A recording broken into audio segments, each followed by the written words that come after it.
गुरुर्ब्रह्मा गुरुर्विष्णु गुरुर्देवो महेश्वरः गुरुः साक्षात् परब्रह्मा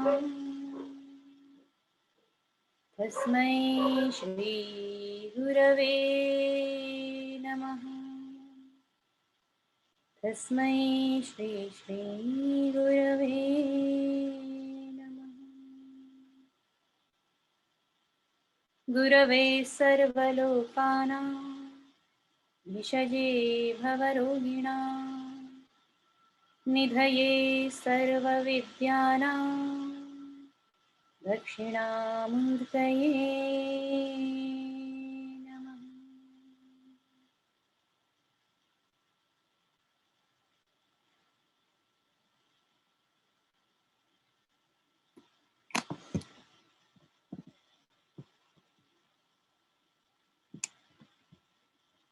जब भी पूर्णता का अनुभव हो धीरे धीरे आंखें खोल सकते हैं।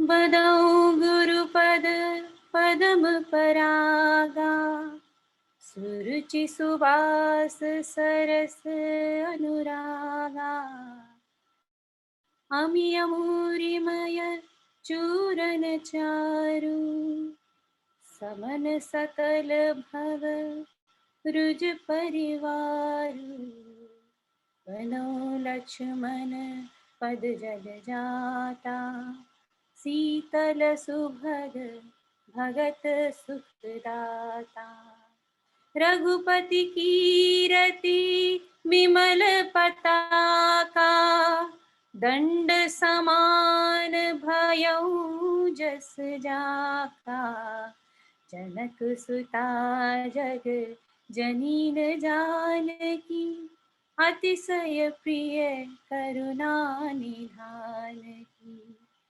ताकि जुगत पद कमल मनावहु जासु कृपा निर्मल मति पावहु रघुपति चरण उपासक जेते खग मृग सुर नर असुर समेते बदहु पद सरोज सब केरे जय बिनु काम राम के चीरे प्रणवहु प्रथम भरत के चरना जासु नीम व्रत जाई न वरना रामचरण पंकज मन जासु दुबुद मधुप इव जैन पासु राम सिया राम जय जय राम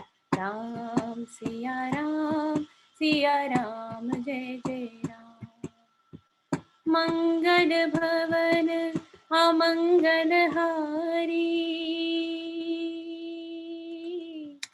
द्रवहु सुदर्श रथ अजिर बिहारी राम सिया राम जय जय राम राम सिया राम जय जय राम राम सिया राम जय जय राम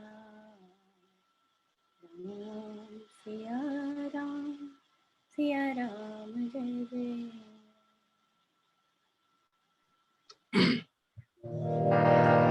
श्री राम जय जय राम श्री राम जय जय राम श्री रामचंद्र कृपालु भज मन हरण भव भय दारुण नवकंजलोचन कंजमुख कर कंज पद कंजारुणम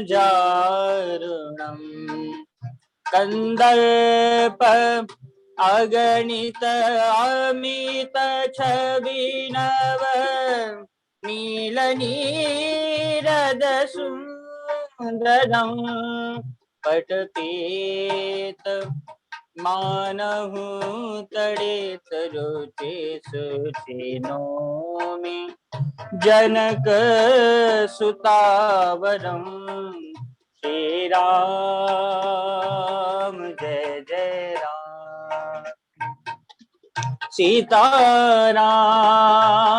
जय जय राम भज दीन बंधु दिनेश दानव दैत्य वंश निकंदन रघुनंद आनंद कंद कौशल चंद दशरथ नंदनम तिरमुकुट कुंडल तिलक चारु उदार अंग विभूषणम आजान भुज सरचाप धर संग्राम चितखर दूषणम श्री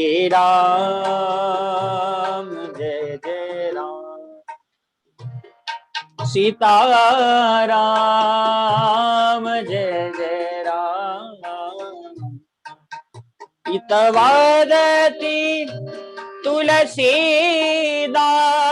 शंकर शेष मुनि मन रंजन मम हृदय कंज निवास गुरु कामादिखल दल दंजन मन जाहि राचे मिलहि सोबर सहज सुंदर सांवरो करुणा निधान सुजानशील स्नेह जानत रावरो एहि भांति गौरी असीस सुनसिए सहित हिये हर्षितली तुलसी भवानी पूज पुनि पुनि मुदित मन मंदिर चली श्री राम जय जय राम सीताराम जय जय राम श्री राम जय जय राम सीताराम जय जय राम जानि गौर अनुकूल सिय ये हरस न जाय कहे मंजुल मंगल मूल बाम अंग फरकन लगे राजा रामचंद्र की जय हो।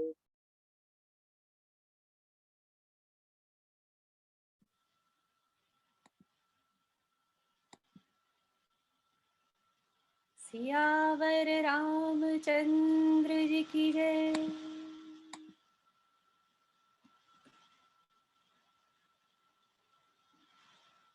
तो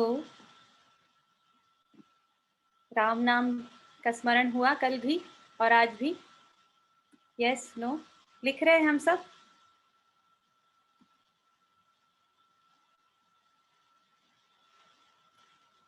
तो भगवान राम और लक्ष्मण जी मारीच सुबाहु को मार कर लौट रहे थे। कहानी में हम थोड़ा आगे बढ़ते हैं और रास्ते में उन्होंने देखा कि एक बड़ी सुंदर सी जगह है, पर कोई भी व्यक्ति वहां नहीं दिख रहा है, कोई भी आहट नहीं है दूर दूर तक। तो उनको लगा कि कौन सी जगह है, तो वहां पे पता चला कि यहाँ पर गौतम मुनि की पत्नी अहल्या रहती हैं, जो बहुत ही निष्कासित है, जिनको एक तरीके से निष्कासित कर दिया है। तो वो लोग अंदर गए और ऐसा बोलते हैं, मेरी आवाज सबको आ रही है? ऐसा बोलते हैं अहल्या शिला नहीं थी, शिलावत थी। अहल्या जी की कहानी ऐसी है कि गौतम मुनि जी की पत्नी थी और बहुत ही पतिव्रता, साथ में बहुत ही सुशील, बहुत ही सुंदर भी थी। तो इंद्र को उन पे मोह हो गया और इंद्र को समझ में नहीं आया कैसे इनको पा सकते हैं। काफी प्रयास किया, पर वो तो पतिव्रता भी थी, तो उन्होंने गौतम मुनि का वेश धर के छल किया। इतने में जब गौतम मुनि वापस आए तो उन्होंने देखा, इंद्र को श्रापित किया, शाप दिया और साथ में अहल्या को भी श्रापित कर दिया और अहल्या तब से शिला समान हो गई। और अगर हम तुलसी रामायण में जाएं तो वहां पे बोलते हैं वो शिला हो गई। देखो, जहाँ तुलसी रामायण और वाल्मीकि रामायण की बात आती है, तो वाल्मीकि रामायण ना तथ्यों पर है, जैसे मैं कल कह रही थी ना, लॉजिकली ऐसा हुआ, और वो एक मंदिर की तरह है। राम प्लस आयण, रामायण, वाल्मीकि रामायण। पर जब रामचरितमानस की बात करते हैं तो वो पूरी, कहते हैं ना, अंदर की वो श्रद्धा, अंदर की मूर्ति है, प्राण है वो। कुछ भी हो, मंदिर हो पर मूर्त ना हो तो कोई फायदा नहीं। तो वो श्रद्धा वहां से जगती है। और ऐसा बोलते हैं ना, जैसे आप सोचिए गंगा है, गंगा कैसी होती है? चलती रहती है। गंगा में आप डुबकी लगा सकते हो। मंदिर में आप जाओगे, कैसे जाओगे? नहा धोकर जाओगे स्वच्छ होने के लिए, पर गंगा में सारे पापों के साथ स्वच्छ हो जाओगे, क्योंकि वहां पूरी श्रद्धा है और वो चलायमान है। जैसे जैसे युग बीतता है वैसे वैसे चीजें आती हैं। तुलसी रामचरितमानस में ऐसा ही है। वो प्रसंग के समय के अनुसार उसमें कुछ प्रसंग भी जोड़े जो लोक मान्यता के को को हेल्प करें, हमारी अंडरस्टैंडिंग को और परिपक्व करें। वो तुलसी रामायण में या तुलसी जी की रामचरितमानस में है। तो तुलसी रामायण में ऐसा बताया कि वो शिला बन गई और हर एक चीज के पीछे गूढ़ अर्थ है। जैसे ही रामचंद्र जी पहुंचे और उन्होंने पैर से छुआ या उनकी रज छुई शिला से और वो स्त्री बन गई। तो ये कहानी तो बड़ी सुंदर लगी। ये तो अगर हम इसे देखें लार्जर देन लाइफ कैरेक्टर हो गया। पर इसमें पीछे देखते हैं अहल्या का मतलब क्या है। जब आप इंद्रियों के सुख में लग जाओ, इंद्र मतलब इंद्रिय के सुख, गौतम मतलब गौ मतलब ज्ञान, ज्ञान से दूर इंद्रियों के सुख में जब आप लग जाओगे तो आपका शरीर, आपका पूरी चेतना जड़ हो जाती है। हमने देखा है जब भी हम इंद्रियों के सुख में ज्यादा लगते हैं, हमारे अंदर में जड़ता आने लगती है, हम शिला समान होने लगते हैं। तो ऐसा ही अहल्या जी के साथ हुआ और जैसे ही राम का स्पर्श हुआ वैसे ही चेतना वापस आने लगी। सत्य का संग हुआ जब हमारी प्रकाश, राम यानी प्रकाश, सूर्य, प्रकाश यानी ज्ञान, जैसे हमें ज्ञान होने लगा हमारी चेतना वापस आने लगी। इंद्रियों के सुख से दूर, शिलावत जो हो जाते हैं उससे दूर हम फिर से चैतन्य में आ गए। यही अहल्या का प्रसंग है। तो अहल्या का प्रसंग हमें बार बार ये दिखाता है कि हम इंद्रियों के सुख में ना पड़े, नहीं तो कुछ समय बाद ज्यादा पड़ने से हमारी चेतना भी अहल्या जैसी हो जाएगी। और उसको कैसे हम पा सकते हैं वापस? राम जी के स्पर्श के द्वारा ही। और तो यहाँ पे जब राम जी पहुंचे तो, और इसमें एक बहुत सुंदर बात क्या आती है, एक व्यक्ति, एक स्त्री जब समाज से निष्कासित की जाए तो उसका मनोबल टूटता है, जड़वत हो जाती है, डिप्रेशन आता है। डिप्रेशन मतलब जड़ता आना, सिंपल। गुरुजी बोलते हैं ना, मूलाधार में अटक गए। तो जब राम जी पहुंचे तो कैसे उन्होंने महिला सशक्तिकरण अगर हम कह सकते हैं, तो रामायण में हमें बहुत अच्छे से देखने को मिलता है। वो जाते ही जो ऑलरेडी दबा हुआ इंसान है, अगर आप उसको सम्मान दे दो, प्रेम दे दो, उसका मनोबल उठ जाता है। तो जाते ही भगवान राम ने लक्ष्मण जी के साथ उनको नमन किया और उनको माँ बोला। आप सोचिए, तिरस्कृत हो गए कोई, और जब स्त्री जब तिरस्कृत होती है चरित्र पर, तो उसका मनोबल पूरा, क्योंकि वही उसकी मेन चीज है, वो टूट जाता है। और वहीं पर सर्वश्रेष्ठ पुरुष नरोत्तम वो आके नमन करके माँ का दर्जा दे दे, जो कि सबसे ऊपर वाला दर्जा है, तो उसमें ही मनोबल उठ जाता है। तो ये महिला सशक्तिकरण भी हुआ साथ में। तो ये दोनों चीजें हमने देखी कि कैसे हम इंद्रियों के सुख में पढ़कर शिलावत होते हैं, और कैसे हम किसी की चेतना को अगर उठाना है तो क्या है, उसको सम्मान दो। कोई डिप्रेस्ड है, कोई ऐसा है जो बहुत शिलावत हो गया है, उसको सम्मान देके उसको उठाओ। यही सीख मिलती है हमें इस प्रसंग से। तो अभी वो लौट आए, वहां से निकले, आगे चले। तो लौटते में अब बोले विश्वामित्र जी, चलो हम जरा जनकपुरी चलते हैं। और वहां पर लौटते समय देखा, मिले जनक जी। जनक जी का नाम है विदेह, एक और नाम है विदेह। जनक जी की पुत्री हैं माता सीता, जानकी जी, जो ऐसे बोले तो कहाँ से निकली, धरती से। कहाँ से आई, सीता माता जो पृथ्वी की हैं, पृथ्वी से ही निकली। और कब आई, जब हल चला रहे थे हमारे जनक जी, ये कहानी है। यानी परिश्रम कर रहे थे, बैठे बैठे कुछ नहीं, जब परिश्रम किया, खेतों में हल चलाया, तो ये कहीं ना कहीं जमीन से जुड़ा हुआ व्यक्ति होता है, तो उसको माता जानकी जैसी पुत्री मिलती है, या वो वैभव मिलता है। अगर जानकी जी को बोले हम, तो लक्ष्मी जी का रूप है। जब आप जमीन पे जुड़ोगे, जमीन से काम करोगे, परिश्रम करोगे, तो आपके साथ लक्ष्मी जी का वास होना ही है। तो जब लौट रहे थे, तो राजा जनक जी के पास विश्वामित्र जी और दोनों राजकुमार गए। बहुत सत्कार किया विश्वामित्र जी का और दोनों राजकुमारों का जनक जी ने। और फिर भगवान राम ने और लक्ष्मण जी ने सोचा थोड़ा घूम के आ जाएं, वहीं पे रोक लिया गया।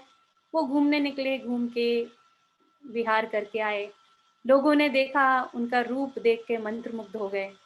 सब बोले, कौन दो राजकुमार है, पीत वस्त्रों में, इतने सुंदर है, नए नक्श। वो वर्णन बड़ा सुंदर है। इधर जनक जी बड़े चिंतित थे कि उनकी पुत्री का विवाह कैसे होगा, क्योंकि उनकी एक शर्त थी। भाई, पुत्री ने, माता जानकी ने क्या किया, बचपन में वो जब खेल रही थी, खेलते खेलते शिव जी का जो धनुष है, शिव जी का धनुष की बात आती है, हमने सुना है शिव जी का धनुष भगवान श्री राम ने तोड़ा। तो भगवान श्री राम ने तोड़ा, उससे पहले क्या है कहानी, कि शिव जी का धनुष मिला था जनक जी को, और उनके पास था, और यही थी कि जो इस धनुष को तोड़ेगा वो मेरे बेटी का वर होगा। तो यहाँ पे बात आई, बचपन में जब माता जानकी खेल रही थी, तो उन्होंने खेल खेल में ही धनुष को उठा लिया। और धनुष ऐसा है इतना भारी कि कोई नहीं उठा सके, इतने सारे लोग भी अगर उसको प्रयास करें, पूरी सेना भी लग जाए तो उठा ना सके, पर माता जानकी ने उठा लिया। तो अब शर्त क्या रखी, इसीलिए शर्त रखी कि भाई जो व्यक्ति इसको उठा लेगा या तोड़ देगा, वो ही मेरी पुत्री का वर होगा। तो यहाँ एक बड़ी अच्छी बात है जो हमारे यहाँ पे सब पूरे कल्चर में है। लड़की का हाथ उसी को दिया जाता है जो लड़की से ऊपर के उसमें हो, क्योंकि वो संभाल पाएगा लड़की को। आप देखिए ना, है कि नहीं है, हम लोग यही देखते हैं ना, जो भी एक लड़की का एक दर्जा है, स्टेटस है, एजुकेशन है, उससे हायर हो, उससे लोअर तो ना हो। क्योंकि गुरुदेव बोलते ना एक चीज, पुरुष का ईगो और स्त्री का इमोशन यानी भाव, वो दोनों का ध्यान रखना है, भावनाएं। तो अगर ईगो भाई उसका ज्यादा होगा तो उसका ईगो छोटा हो जाएगा, वो बेचारा अपने आप को कुंठित महसूस करेगा जो लड़का होगा। इसीलिए ये करा जाता था, हमेशा देखा जाता था लड़की खुश रहे। इसीलिए मैं अब मुझे काफी सालों से समझ में आने लगा कि सेम कल्चर में भी क्यों दिया जाता है लड़की को। क्योंकि उसके लिए देखो सब कुछ नया है, परिवेश नया, व्यक्ति नए, सब कुछ नए। पर जब सेम कल्चर होता है तो एटलीस्ट उसको कल्चर में डिफरेंस नहीं लगता, रीति रिवाज में डिफरेंस नहीं लगता। ऐसे तो एक घर से दूसरे घर में सब कुछ बदल जाता है, पर फिर भी कुछ तो सेम रहे। इसलिए बड़ा ध्यान रखा जाता था इस मामले में कि सेम कल्चर में क्यों देना है। तो यही शर्त इसीलिए रखी गई। अब ये शर्त रखी गई, इधर स्वयंवर होने वाला था, चिंता में थे। पर विश्वामित्र जी को तो पता था कि ये दोनों राजकुमारों का क्या है, दोनों ही सक्षम थे, पर राम जी के लिए हैं ये भी उनको पता था। तो इससे पहले एक बार सुंदर सा प्रसंग ये तुलसी रामायण में है, रामचरितमानस में। एक बार जाते हैं वहां पर, दोनों वन में घूम रहे हैं राजकुमार, और जानकी जी आई हैं गौरी माता के पास पूजा करने के लिए। और उधर सारी जो सहेलियां हैं वो, ये एक छोटा सा ही प्रसंग है जहाँ पे श्रृंगार आता है, प्रेम रूप श्रृंगार आता है। तो वहां पे माता जानकी की जो सहेलियां हैं वो मजे ले रही हैं। वो उन्होंने देखा बड़े दो सुंदर राजकुमार हैं और बड़ा खुश हो गई, और वो आके माता जानकी को थोड़ा सा आपस में बात कर रही हैं और बता रही हैं। तो कहीं ना कहीं उनके मन में भी हुई हलचल की हाँ मुझे भी देखना है। और चलते चलते एक बार नैन मिल गए, और वहीं पर उन्होंने मन ही मन ठान लिया कि यही मेरे पति के रूप में मुझे मिले। इधर स्वयंवर की तैयारी हो रही है। ये स्वयंवर का प्रसंग तुलसी रामायण में है, सब जगह अलग अलग है। तो स्वयंवर का प्रसंग है और स्वयंवर में बड़े राजा महाराज आते हैं। इनफैक्ट रावण भी आता है, रावण भी कुछ नहीं कर पाता, क्योंकि रावण क्या है, अहंकार का रूप है। अहंकार कभी भी सत्व को उठा नहीं सकता। तो सारे लोग ट्राई करते हैं, सब अपना अपना पौरुष दिखाते हैं, बाहुबल दिखाते हैं, पर कोई टस से मस नहीं कर पाता। तो फिर जनक जी बड़े ही परेशान हो जाते हैं, बोलते कोई है जो कर सकता है ऐसा। तो लक्ष्मण जी सजगता के प्रतीक, बिल्कुल महाराज, क्यों तो मैं ही उठा लूं, लेकिन मेरे साथ में मेरे अग्रज हैं, मेरे बड़े हैं मेरे साथ में, तो ये उठाएंगे। तो फिर इधर निवेदन होता है, भगवान श्री राम उठते हैं और धनुष को उठा के उसका ऐसे बोलते हैं, उसकी जो डोरी थी उसको तोड़, उधर से बीचों बीच तोड़ दिया।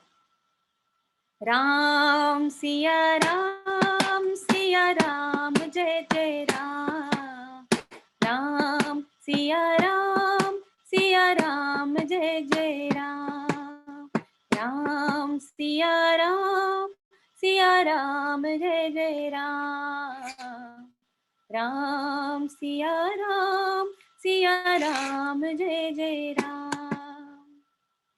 धनुष किसका प्रतीक है? देह वासना। देह में जो वासनाएं हैं उसका प्रतीक है धनुष। इतना जड़ है, आप समझ सकते हैं इसको, कि टूटा ही नहीं, इतना बल, लेकिन जैसे ही राम का स्पर्श हुआ वो देह वासना छूट गई। देह में जो हम बॉडी में अटकते हैं ना बार बार, आइडेंटिटी में जो अटकते हैं, वो जैसे ही हमें ज्ञान आता है, जीवन में सत्व आता है, प्रकाश आता है, तो वो छूट जाता है। वो देह वासना छूट जाती है, टूट जाती है। घट घट में राम है, पर वो पहचान में जब आते हैं तब घट की पकड़ छूटने लगती है। गुरुदेव बोलते ना, we are not the body, पर हम कितना आइडेंटिफाई करते हैं अपने बॉडी से, इज़न्ट इट? बार बार वही देखना है कि धनुष पे ये घट में ही हम आइडेंटिफाई कर रहे हैं, अंदर में जो चेतना है उसको भूल रहे हैं। शरीर के लिए खाना दे रहे हैं, शरीर के लिए अच्छा सा बेड बना रहे हैं, शरीर के लिए पूरा कंफर्ट है, एसी भी है। All the comforts if you see are for the body. सारे जो आराम हैं आप देखो, सारे बॉडी के लिए। आप देख लो, एक से ऊपर कपड़े अच्छे शरीर के लिए। यदि आप मेडिटेट करते हो तो वही एक चीज है जो आप शरीर से भिन्न कर रहे हो, वरना सारी चीज बॉडी से ही है, एक एक चीज। तो हम ये देखें कि हम बॉडी के लिए, चलो ऐसा नहीं है कि बॉडी को कुछ कष्ट देना है, नहीं, ये भी नहीं है, क्योंकि बॉडी एक माध्यम है, शरीर एक माध्यम है उस चेतना को छूने का। मनुष्य जीवन एक माध्यम है, पर हम देखें कि दिन में कितनी बार हम बॉडी के लिए करते हैं और कितनी बार हम अपनी चेतना के लिए करते हैं। ये थोड़ा सा देख लें, कितना समय है। हम कहते हैं ना, हमारे पास मेडिटेशन का समय नहीं है, सुदर्शन क्रिया का समय नहीं है। तो आप ये देखो, आप कितना समय किस चीज को दे रहे हो बॉडी के लिए। अपनी 7 लेवल्स तो हमको याद है, याद है। तो कितना समय हम बॉडी को दे रहे हैं, कितना ब्रेथ को दे रहे हैं, कितना मन को दे रहे हैं, कितना बुद्धि को शुद्ध करने में लगा रहे हैं, कुछ पढ़ रहे हैं ज्ञान का, कितना ईगो को एक्सपैंड करने में लगा रहे हैं। Are you observing it? हम सातों लेवल्स में से कितना समय किसको दे रहे हैं? अगर आप देखेंगे तो मोर देन 70% टाइम हम बॉडी पे लगा रहे हैं। यही देवासना को तोड़ना है, इसी धनुष को नित्य प्रतिदिन तोड़ते रहे।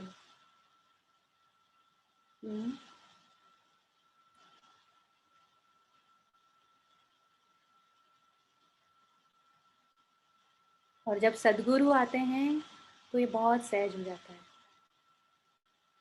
क्योंकि वो सीधे हमारे पास, तो हमारा सबका अनुभव है, सीधे परम ज्ञान दिया है हमको।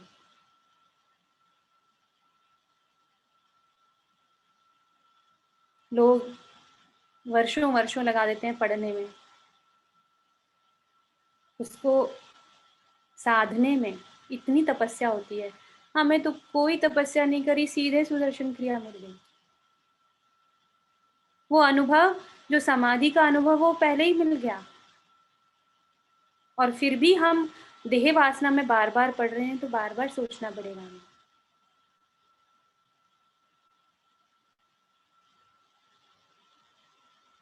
उस राम को पहचाने हम जो हमारे अंदर में है।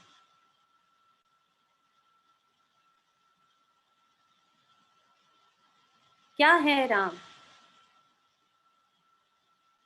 कौशल्या के पुत्र हैं राम, दशरथ के पुत्र हैं राम। तो दशरथ क्या है? दश रथ, जो 10 रथ हैं हमारे, वो दशरथ है। वो दशरथ क्या है? 5 इंद्रियां और 5 कर्मेंद्रियां, यही तो हमें चलाती हैं। आप देखो ना, पूरे दिन भर क्या हमको चलाता है?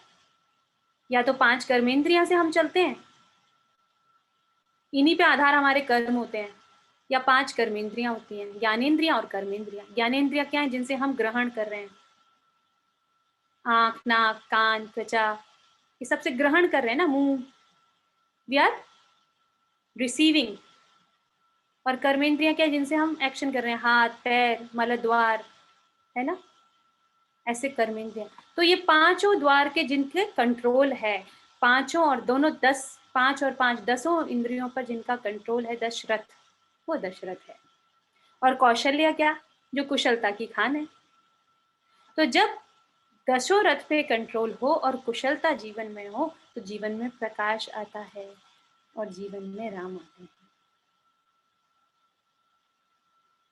और जब जब हमने ये महसूस किया है, हमने जब जब हम 10 इंद्रियों पर केंद्रित हुए, ऐसा नहीं है कि आप में से कोई भी कभी भी 10 इंद्रियों पर विजय नहीं पाई होगी, पल भर के लिए सही हमने पाई है, और कुशलता भी उस समय रही है। उसी समय हमें आभास हुआ इस प्रकाश का। और वो कब होता है? जैसे हमने देखा ही है, सुदर्शन क्रिया के बाद तुरंत बाद हमें वो फील होता है। और कहाँ देखो, जगह भी कौन सी चुनी, अयोध्या में जन्मे। अयोध्या, गुरुदेव बोलते हैं अयोध्या यानी जहां पर कोई युद्ध ना हो, कोई कॉन्फ्लिक्ट नहीं है। जब आप केंद्र में हो, भगवान राम आपके पास हैं, तो कोई कॉन्फ्लिक्ट नहीं है, कोई युद्ध नहीं है, क्योंकि आप प्रकाश के साथ हो, आप ज्ञान के साथ हो, तो युद्ध नहीं हो सकता। कोई कॉन्फ्लिक्ट नहीं रहेगा, अंदर से कोई कॉन्फ्लिक्ट नहीं है, कोई युद्ध नहीं है, कोई द्वंद नहीं है। No twos, no duality, no confusion. वही राम है। और इसी स्पेस में बार बार आते रहना है, बार बार आते रहना है। अभी संस्कार इतने गहरे हैं जन्मों के, तो बार बार छूटता है, आता है एक्सपीरियंस में, पर वो इंद्रियों का सुख इतना ज्यादा लगता है कि वो छूट जाता है। But coming back again and again. असंगोहम, असंगोहम, असंगोहम, पुनः पुनः सच्चिदानंदरूपोहम अहमेवाहमव्ययः।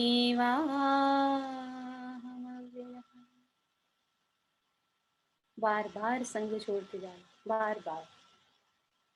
तो भगवान राम जो हमारे अंदर हैं, भीतर में हैं, वो बार बार अनुभव में आएंगे। तो देह वासना टूटी और प्रकृति, कोई द्वंद नहीं रहा, प्रकृति से पुरुष का मिलाप हुआ। द्वंद क्या है हमारा? प्रकृति में द्वंद है, ये संसार ऐसा क्यों है, ये व्यक्ति ऐसा क्यों कर रहा है, ऐसा क्यों सिचुएशन हो रही है। लेकिन जैसे ही देह वासना छूटती है, आप प्रकृति के साथ एक हो जाते हो। सीता जी और राम जी एक हो गए, विवाह हुआ। सीता जी माया का प्रतीक है, प्रकृति का प्रतीक है। तो ये चीज जो है वो किससे बनी है? सारा प्रकृति तो है, माया ही तो बोलते हैं ना हम इसको। सत्य तो केवल पुरुष है, पर दोनों का जरूरी है। अब हम बोले भाई सत्य पुरुष है, हमें कुछ करना नहीं है, खाना भी नहीं है, किसी से इंटरेक्ट भी नहीं करना, नहीं, ऐसा नहीं हो सकता। दोनों जरूरी है। बट हाँ, उसका हावी ना हो हम पे, वो कॉन्फ्लिक्ट ना लाए मेरे अंदर में, कोई द्वंद ना लाए। उससे मैं एकाकीपन, अरे ये तो गेम है ना, ये तो खेल है ना। तो जैसे ही ये होता है, मेरा एक हो गया मन। राम और सीता एक होने लगे, क्योंकि दोनों एक दूसरे के साथ ही हैं। तो राम जी और सीता जी का विवाह हुआ। सीता जी के बारे में ऐसा बोलते हैं, ये खबर भेजी गई दशरथ जी के बाद कि ऐसा ऐसा हुआ है पास। तो दशरथ जी आए, अपनी पूरे सब सारी माताएं रुकी और बाकी सब लोग आए और बहुत अच्छे से सत्कार किया।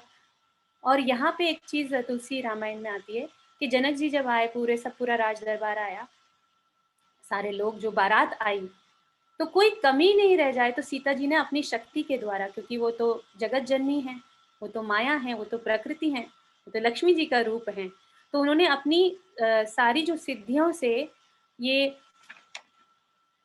मेक श्योर किया कि कोई भी कमी नहीं हो जाए। तो उन्होंने सारा अरेंजमेंट और अच्छे से पुख्ता किया। तो यहाँ पे एक बड़ी सुंदर बात है, अगर हम फैमिली टर्म्स में देखें, तो फैमिली में कैसे है ना, एक बहू ने अपने ससुराल का पूरा ध्यान रखा, साथ में अपने अपने मायके का भी रखा कि मेरे मायके की बेइज्जती ना हो। अगर हम इसको फैमिली पर्सपेक्टिव से देखें कि दोनों घर मेरे ही हैं, एक घर की बेइज्जती ना हो और एक घर का यथोचित सत्कार भी हो, ये दोनों चीजें उन्होंने देखी। तो उन्होंने जो भी मेरी कुशलता है, जो भी मेरे पास सिद्धियां हैं, उनको यूज करके वो किया।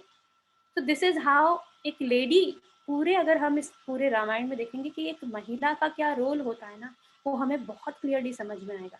एक घर को बनाने में, एक घर को चलाने में बहुत सुंदर रोल होता है और बहुत महत्वपूर्ण रोल होता है। तो वहाँ सीता जी ने सिद्धियों का स्मरण करके दशरथ जी की आव भगत के लिए भेजा। और श्री राम जी को तो ये पता ही था, उनको बड़ा अच्छा लगा देखकर, और सीता जी और राम जी का विवाह हुआ। श्री और राम फिर एक साथ हुए। बोलो जय श्री राम।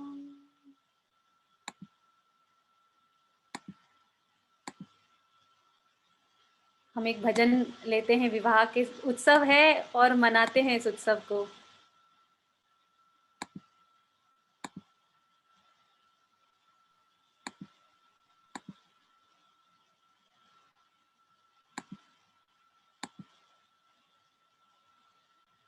मदन जी आप अनम्यूट कर सकते हैं ठाकुर जी। श्री राम, श्री राधे। सीताराम जी की प्यारी रजधानी लागे, रजधानी लागे। मोहि मीठो मीठो सरयू जी को पानी लागे। राम जी की प्यारी रजधानी लागे, रजधानी लागे। मोहि मीठो मीठो सरयू जी को पानी लागे।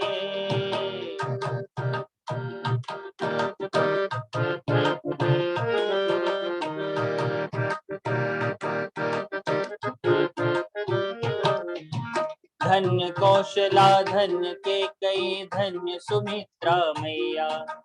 धन्य कौशला धन्य के कई धन्य सुमित्रा मैया। धन्य भूप दशरथ जी के आंगन खेलत चारों भैया। धन्य भूप दशरथ जी के आंगन खेलत चारों भैया। मीठी तोतली रसीली,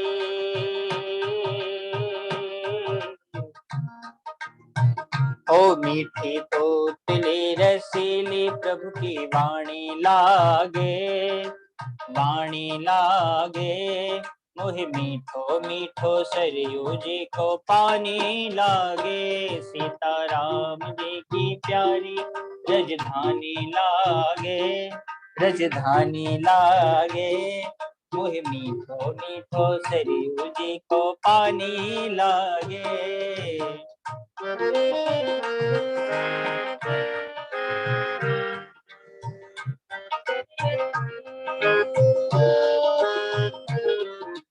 रंग महल हनुमान गढ़ी मणि छावनी सुंदर। रंग महल हनुमान गढ़ी मणि राम छावनी सुंदर। स्वयं जगत के मालिक बैठे कनक भवन के अंदर। स्वयं जगत के मालिक बैठे कनक भवन के अंदर। सुबह से चल रहा होगा ये की तो पेन। शोभा,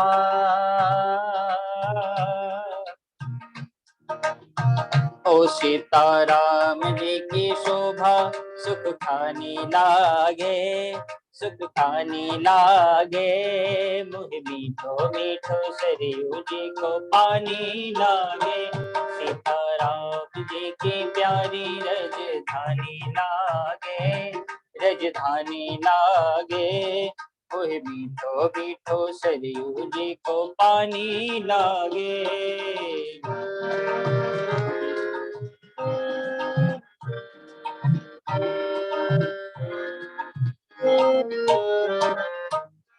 प्रभु पद प्रीत प्राप्त करते सब पीकर श्री हरि रस को। प्रभु पद प्रीत प्राप्त करते सब पीकर श्री हरि रस को। जन राजेश रहे नित निर्भय फिकर कहो क्या उसको। जन राजेश रहे नित निर्भय फिकर कहो क्या उसको।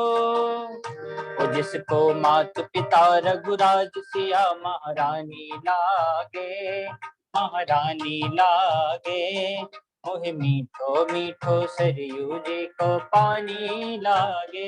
सीताराम जी की प्यारी रजधानी लागे, रजधानी लागे। मोहे मीठो मीठो सरयू जी को पानी लागे।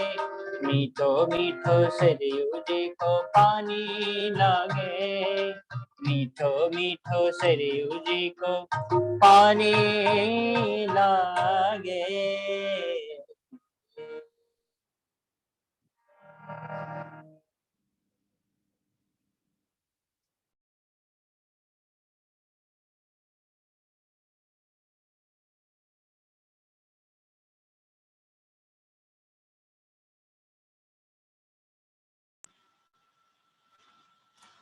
तो मैया कह रही हैं मुझे मीठा मीठा सरयू जी का पानी लागे।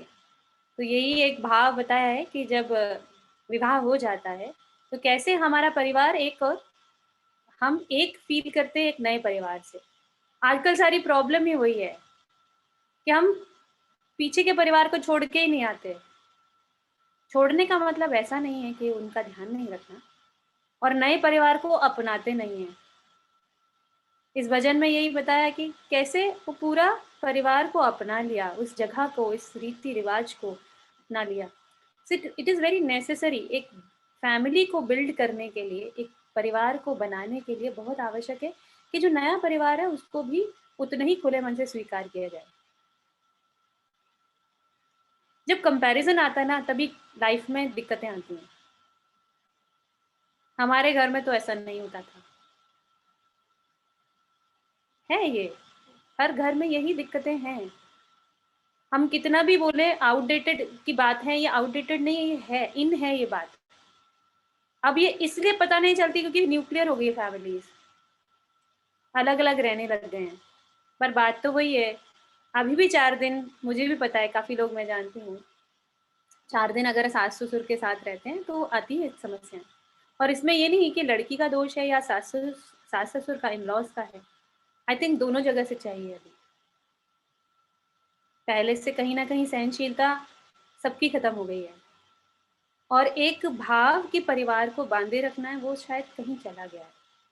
पर मुझे लगता है कि वो ज़रूरी है। यदि आपने रिस्पॉन्सिबिलिटी ली है, विवाह में आप गए हैं, तो वो उसका पार्ट एंड पार्सल है, वो ज़रूरी है।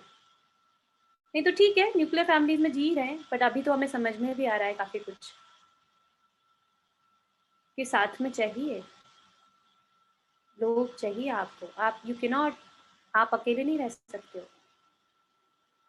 देखिए, वैरागी हो गए, आध्यात्मिक हो गए, तो फिर आपके पास बहुत बड़ा संबल आ गया। पर यदि आप संसारिक जीवन में हैं और विवाह में बंधे हैं, तो वो आपकी एक जिम्मेदारी है। आप ठीक है उसको इग्नोर कर सकते हैं, बट अवॉइड तो नहीं कर पाएंगे एक लेवल के बाद। तो वो कैसे भी करके एक अच्छा रिश्ता बना के हम चलें और एक्सेप्ट करें। गुरुदेव से किसी ने पूछा ना, गुरुदेव क्या कहते हैं, इन लॉज के साथ में दिक्कत है, तो गुरुजी एक बार बोले कि देखो, तुम्हें अगर माँ डांटती है तो तुम सुन लेती हो ना, तब तो कुछ नहीं होता, तब तो माँ तो अपनी ही रहती है। पर यदि सास ने डांट दिया तो फिर हो जाता है काम खराब। तो यहाँ पे भाई, सास को अगर यदि माँ मान रहे हो तो वो भी तो ऐसे ही करेगी ना जैसे माँ करती है। हाँ, सेम सेम चीज़ वो सास के लिए अप्लाई होती है। बेटी करती है तो उसको इग्नोर कर देते हो, बहू करती है तो बड़ा चढ़ा के 10 लोगों में गाते हो। सो ये चीज़ देखनी पड़ेगी। Again, accept people situations as they are. और कहीं ना कहीं एक लेडी का ही घर को बनाने में बहुत बड़ा रोल है, चाहे वो सास के रूप में हो चाहे बहू के रूप में। दोनों में एक सामंजस्य बना के चलना और समय के साथ चलना। तुलसी जी ने भी, गोस्वामी तुलसीदास जी ने भी समय के हिसाब से चीज़ें डाली हैं तुलसी रामायण में। तो सोचिए, एक भक्त को जिनको दर्शन हुआ, और कहीं ना कहीं शिव जी ने जो आदेश दिया उस हिसाब से उन्होंने समय की परिपाटी, समय के अनुसार चीज़ों को डाला। तो हमें भी समय के साथ, चाहे वो बहू हो चाहे वो सास हो, चाहे वो बेटा हो चाहे वो दामाद हो, सबको समय के अनुसार चीज़ों को पिरोते हुए चलना पड़ेगा। और एक ही लक्ष्य जब हो ना कि हमें परिवार को बांध के रखना है, तो मुझे एक चीज़ समझ में आती है, फिर आपका काम सिद्ध होने लगते हैं, प्रयास सिद्ध होने लगते हैं। जस्ट एक बात, परिवार को संभालना है। और क्यों परिवार को संभालना है वो हम देख ही रहे हैं। जो जॉइंट फैमिलीज में उनको ये समझ में आती है बात। वो जो सीखने, जो वो संबल बढ़ता है, जो मनोबल बढ़ता है जॉइंट फैमिली में, शेयरिंग, केयरिंग एंड ऑल्सो, कोई ने डांट दिया, कोई ने बुरा भला कह दिया तो भी हम हिलते नहीं हैं।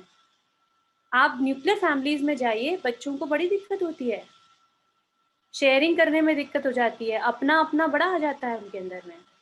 90% में, हर किसी फैमिली, एक्सेप्शन हर जगह होते हैं, पर जब हम जॉइंट फैमिली में होते ना, संयुक्त परिवार में, बहुत कुछ आता है सीखने को।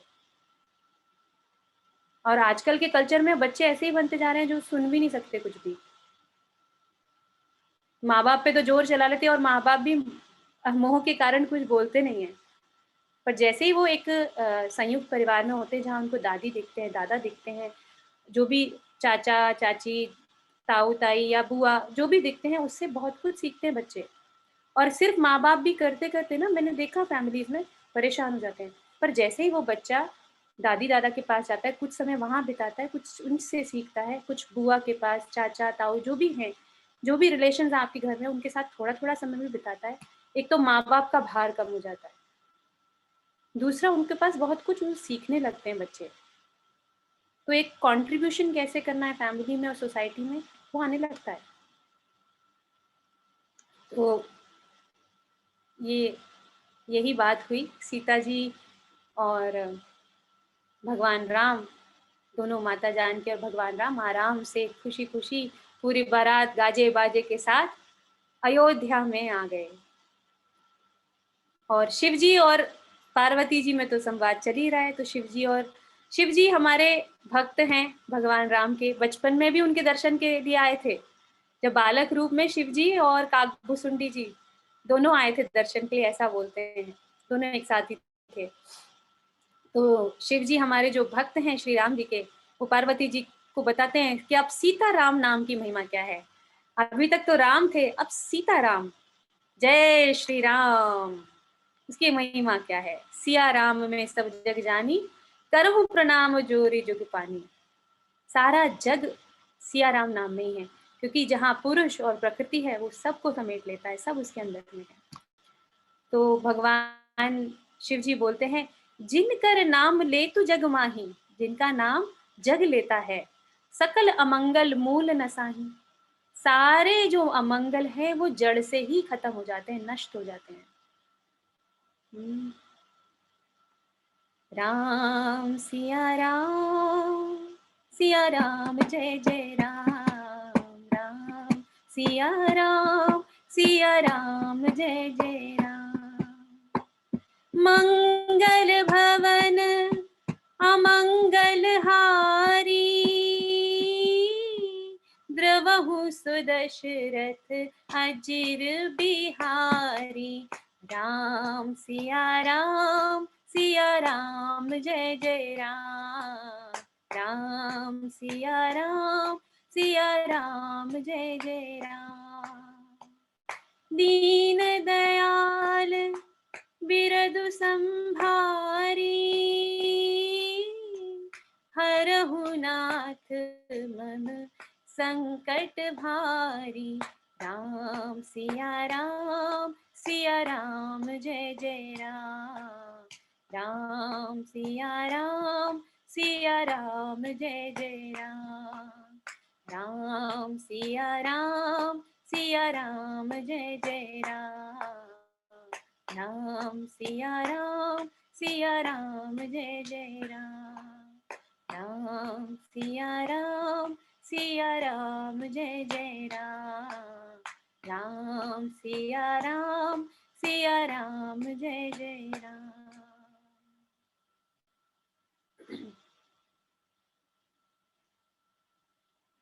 तो अयोध्या में आए वापस और सुखपूर्वक सारे लोग खुश हैं, पूरा आनंद में हैं। और ऐसे ही सुखपूर्वक कहानी चलती गई।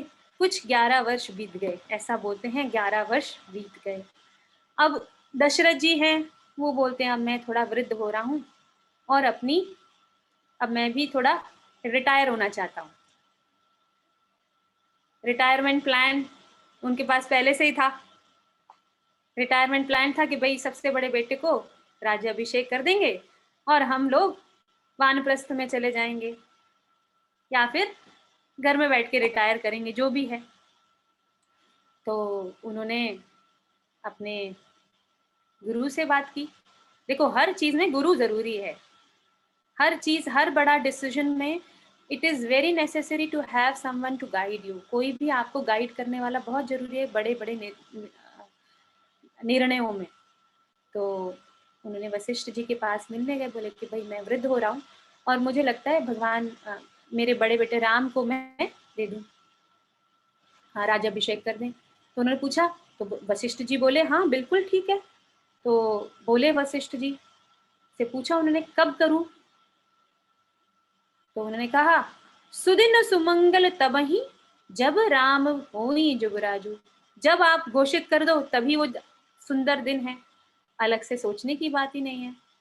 तो उनको बड़ा अच्छा लगा, उन्होंने कहा कल ही राज्याभिषेक कर देंगे और आज पूरा अनुष्ठान करते हैं, एक दिन पहले अनुष्ठान शुरू हो जाते हैं।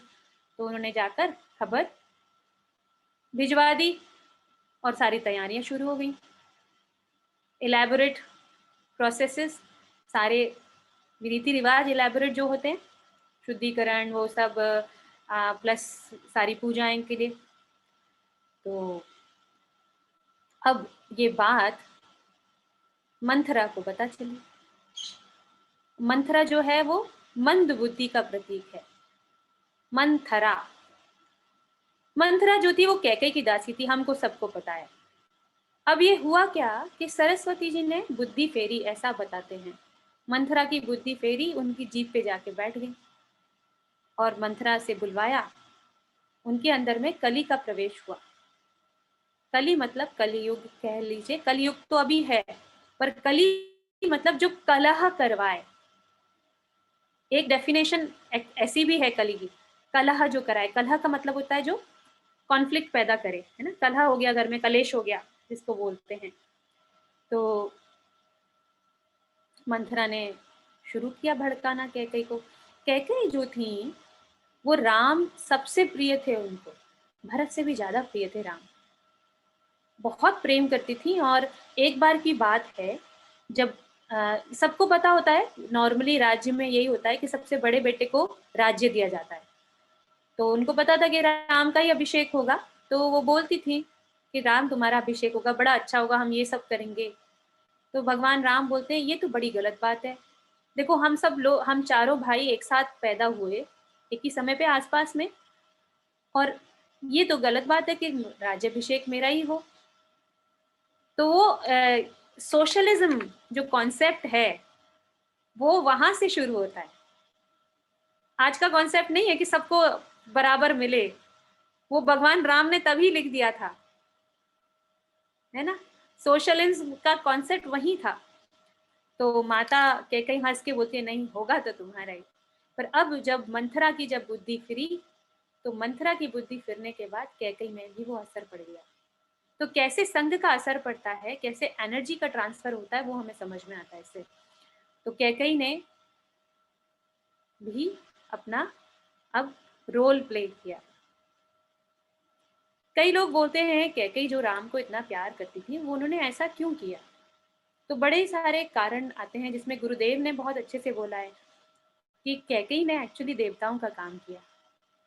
कैकेयी ने सारा, आज तक भी हम कैकेयी को एक वैम्प के रूप में देखते हैं, या एक कहते हैं ना नेगेटिविटी में, एक नेगेटिव रोल में देखते हैं उनको। उन्होंने सिर्फ रोल किया क्योंकि उनको किसी ना किसी को तो करना था।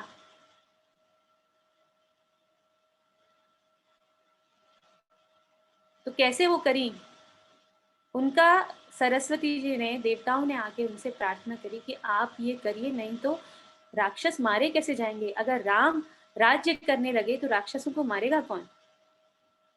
तो वहां कैकेयी जी ने ये भार उठाया और वो राजी हो गई। तो मंथरा के साथ मिलकर सरस्वती जी मंथरा की जीभ पर बैठी, उनके अंदर भी प्रवेश किया, और फिर जो हुआ हम सब जो जानते हैं, सबको जो विदित है वो ही हुआ।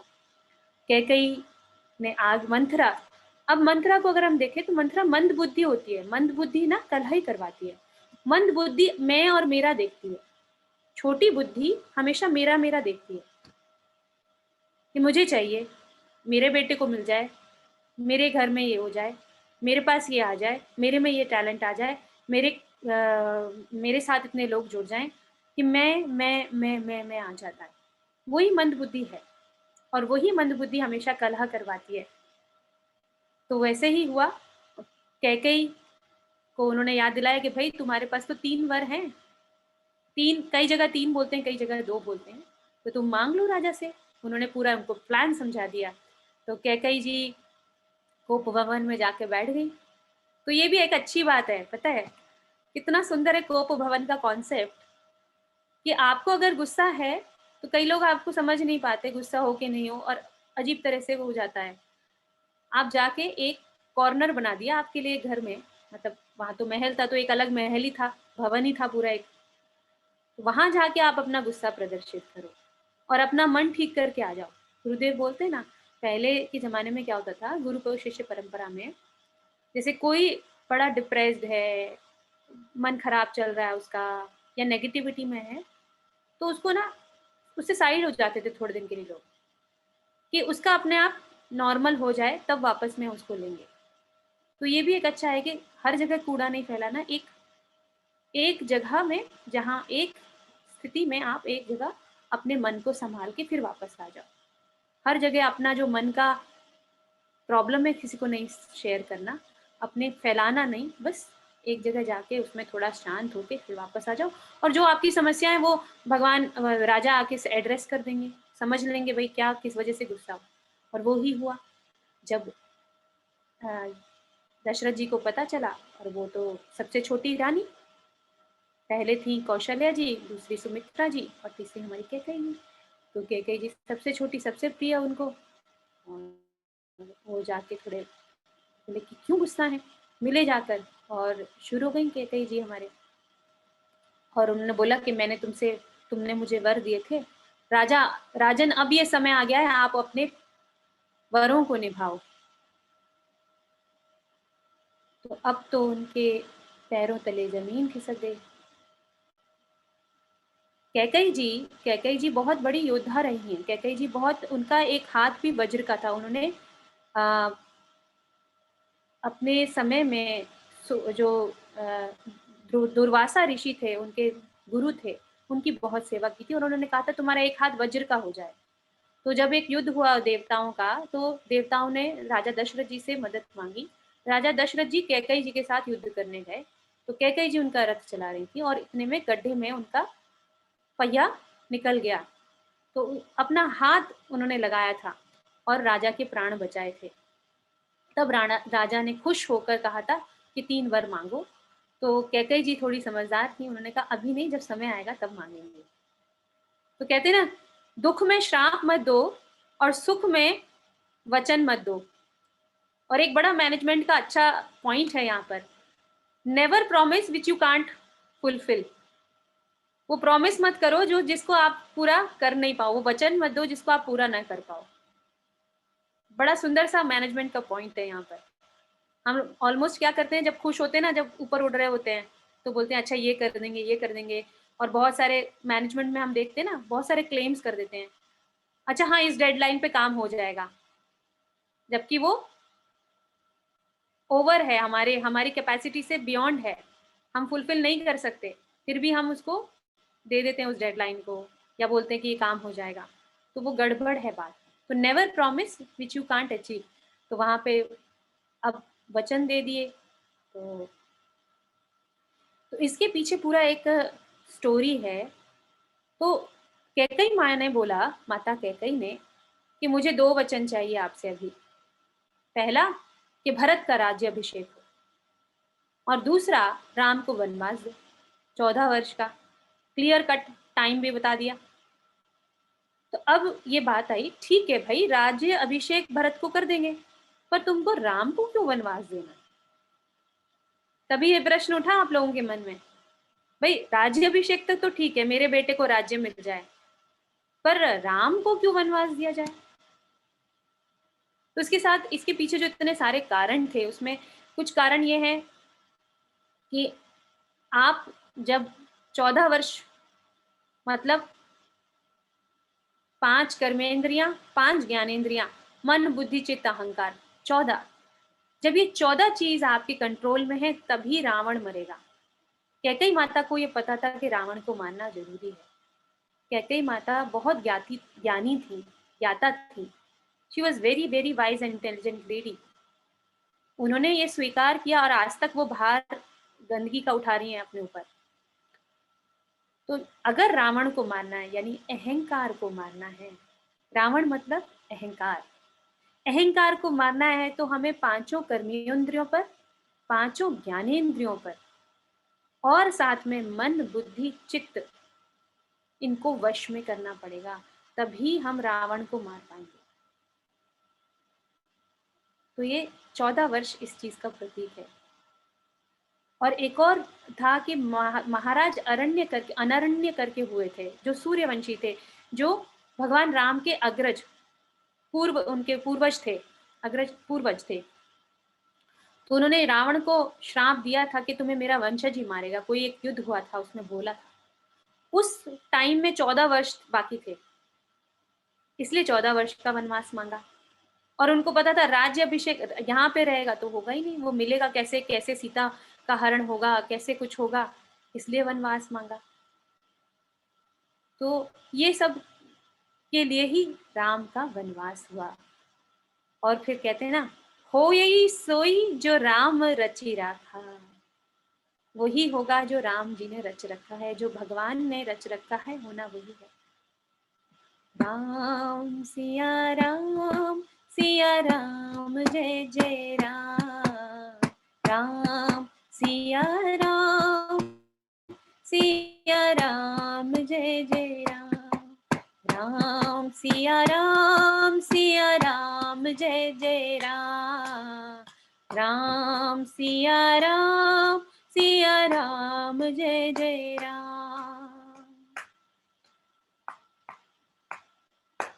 रघुकुल रीति सदा चली आई,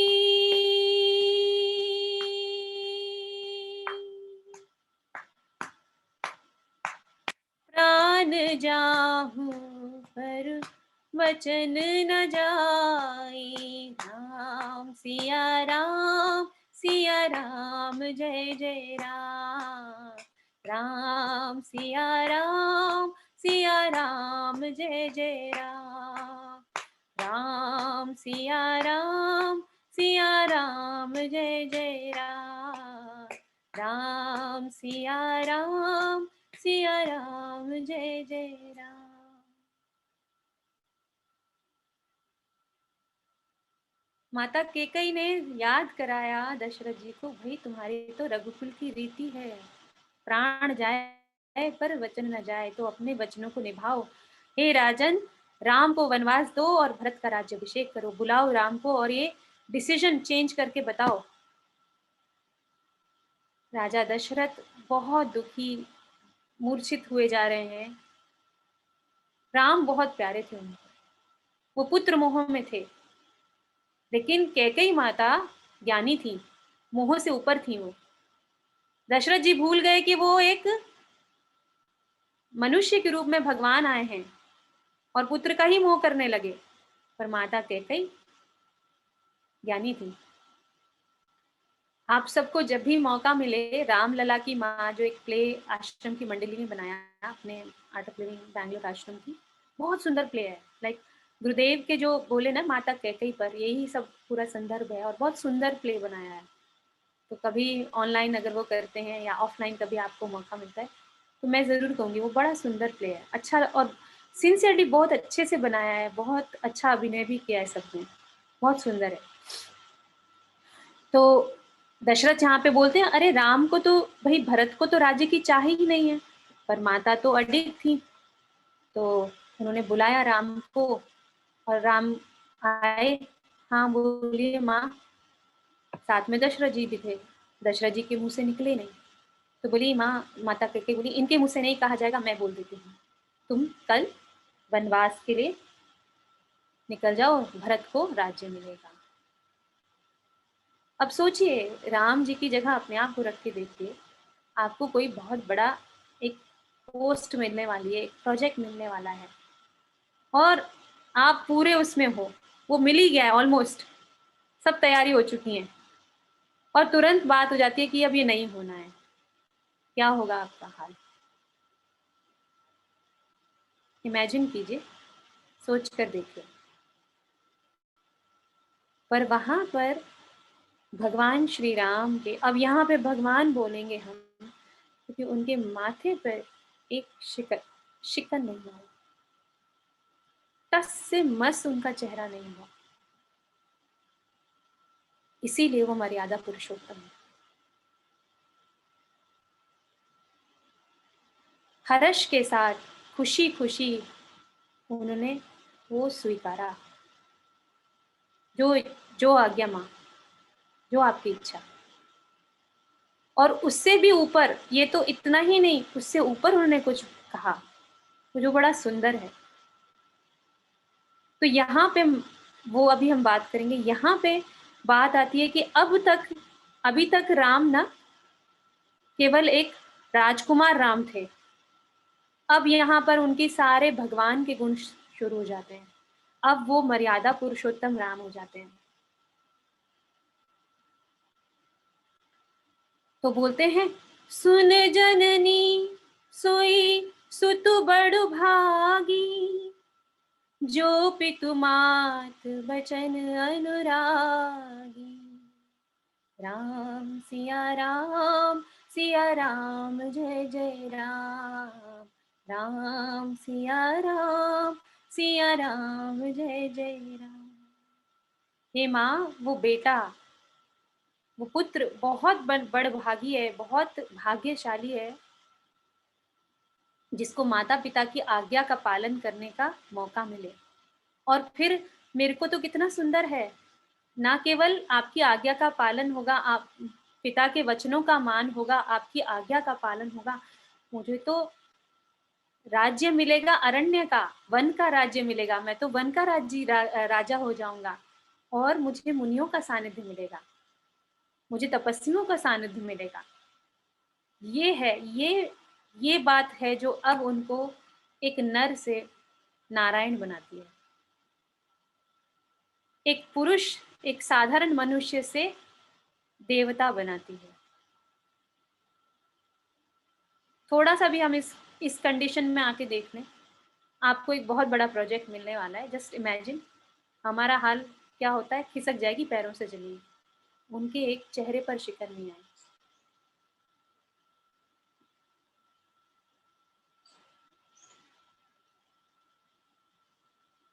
तो फिर उन्होंने सहर्ष स्वीकार किया।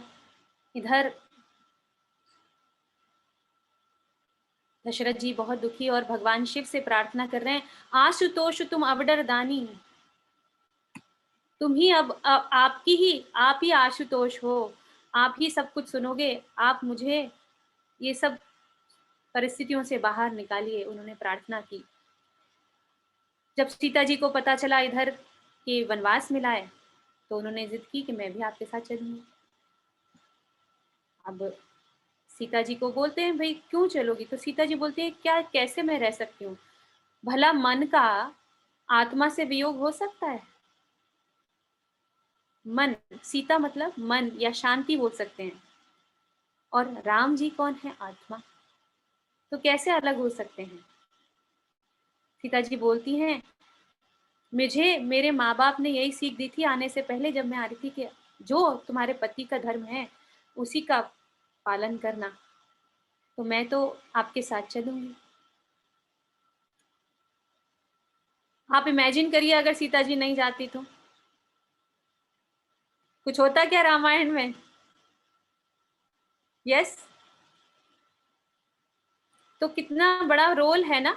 प्रकृति अगर नहीं हो, प्रकृति मतलब माया, मतलब सीता जी यहाँ पर, तो कुछ होगा ही नहीं। कैसे होगा काम, खेल कैसे होगा?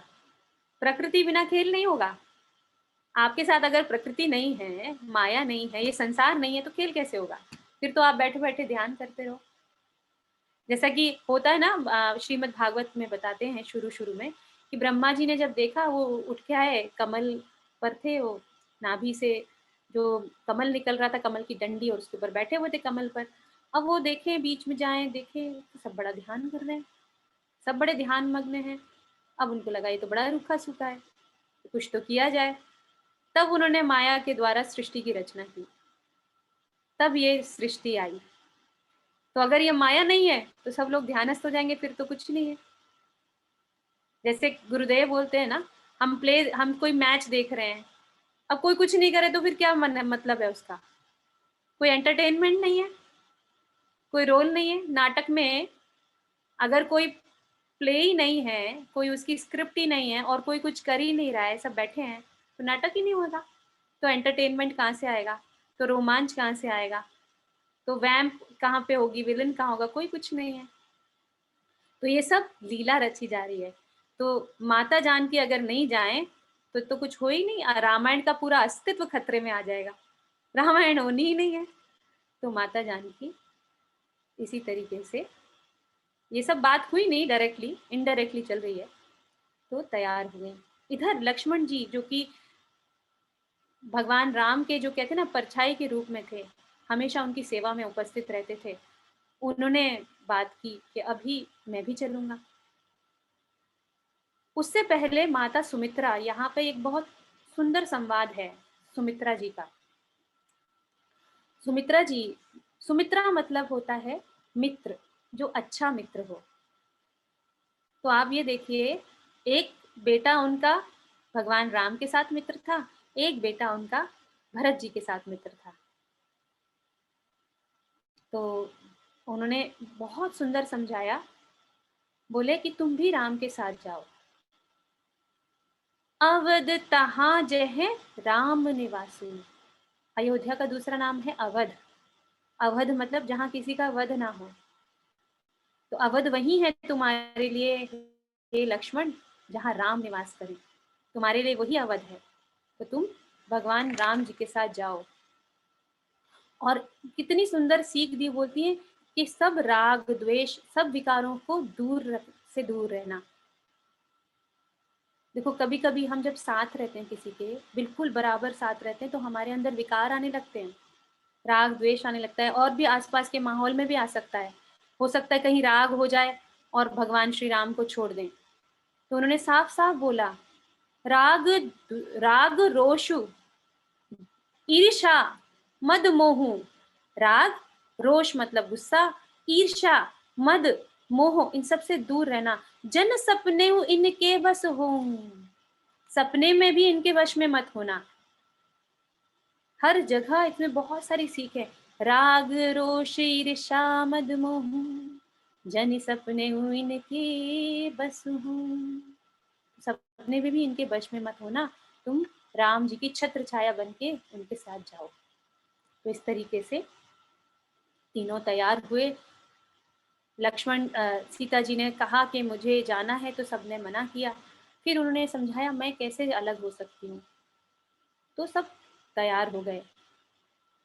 जब बात आती है तो अब उनके पास सब राजाओं के वस्त्र थे, राजा और रानी के जैसे वस्त्र थे, अब उनको पीत वस्त्र दिए गए।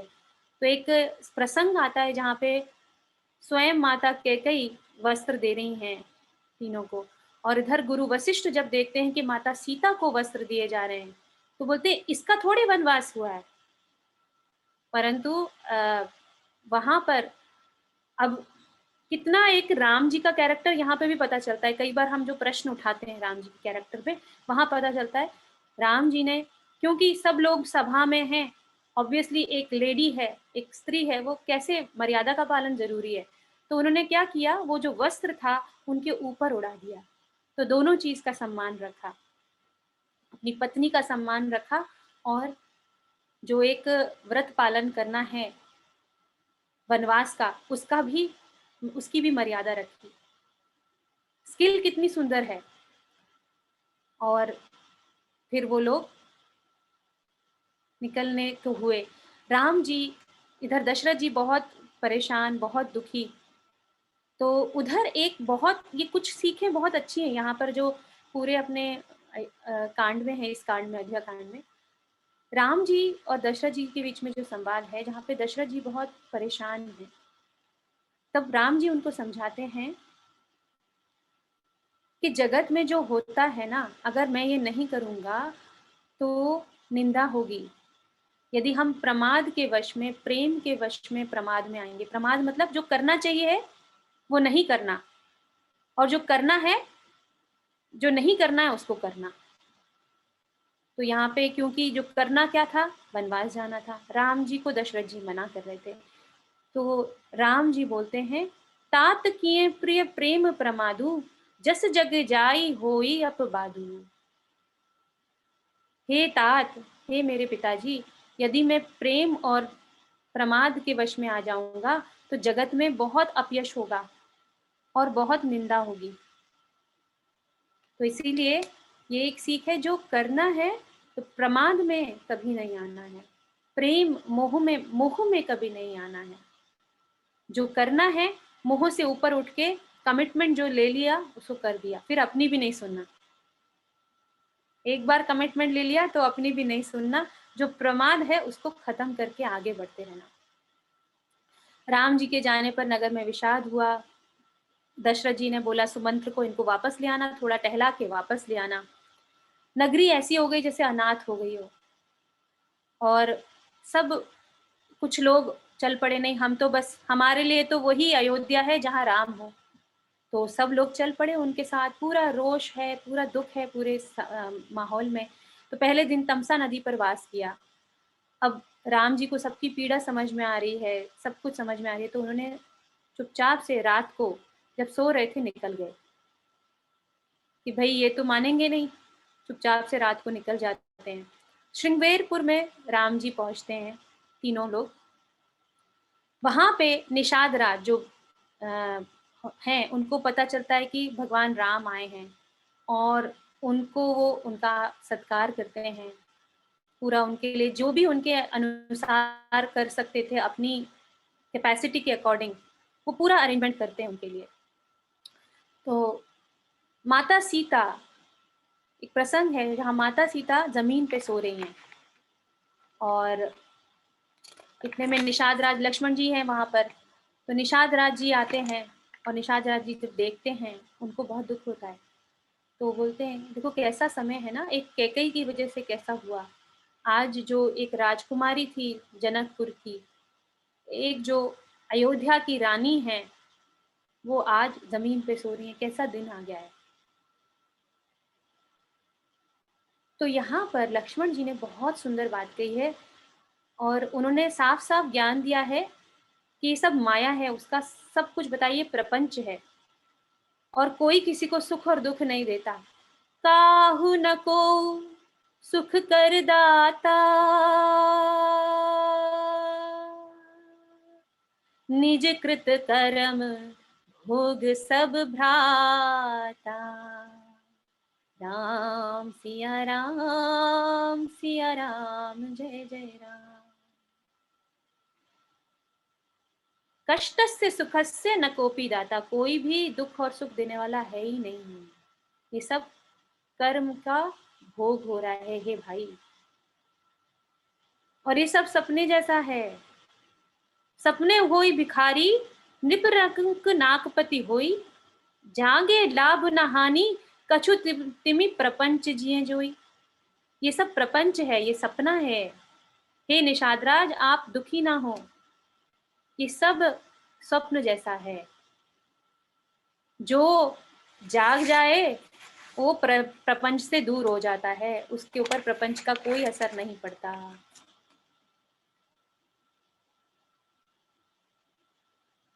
और जब राम संग प्रीति लगती है, जब आत्मा के अंदर में अनुभव होने लगता है, तो ये प्रपंच की जो ग्रिप है, पकड़ है, वो खत्म हो जाती है। और कौन है ऐसा व्यक्ति, कैसे पहचाने? यही जग जामिनी जागे ही हो जोगी, परमार्थी प्रपंच वियोगी। जानिए तवहि जीव जग जागा, जब जब विषय विलास विरागा।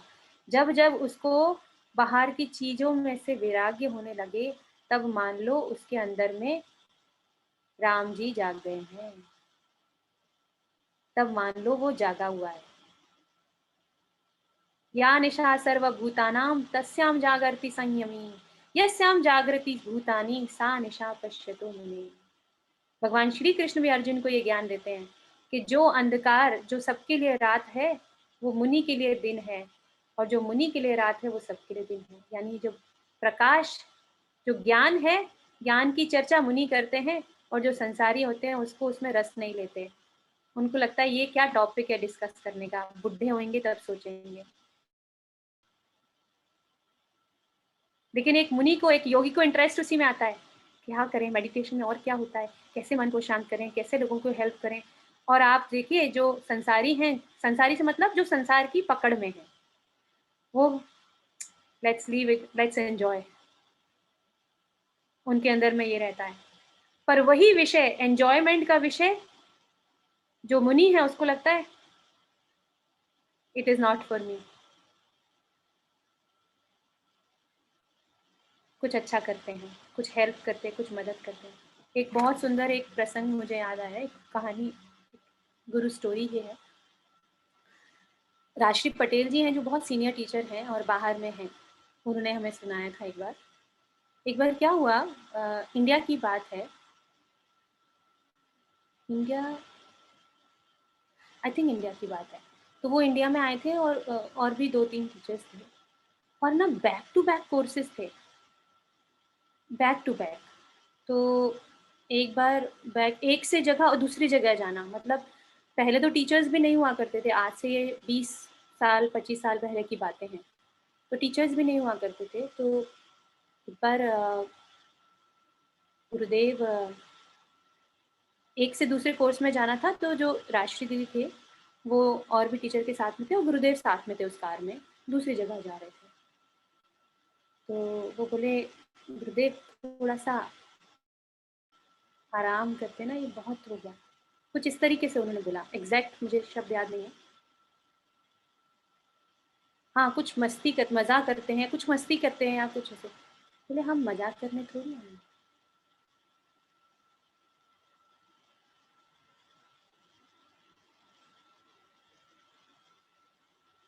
उनका यही शब्द था।